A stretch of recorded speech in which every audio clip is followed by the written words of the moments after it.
Kaganda. Yan o. Ang taba ma'am ng mga pechay. Oy.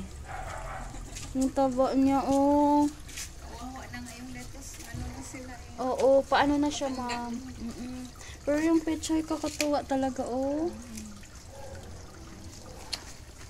Sa bahay din ma'am, nagtatanim-tanim din ako. Kaya lang ngayon, di ko na naalagaan yung mga tanim ko. Ang hirap na kaya. Kasi, busy-busy na. Oh, pag-abot lang ma'am 1 minute. Ano, yung papa ko dati, nag-ano rin siya, nag-hydroponics din siya. Mahal yung solution ma'am? Ano lang, 200. Oh, saan mo siya nilalagay ma'am? Oh, may kamatis po, no? Oh. Dito sa baba. Ah? Lang. Ito. And then, nag-ano na siya, diretso na siya, may pump. Maliit lang Wow, yung binili mo ito siya ma'am, yung ano. Sa Shopee lang din.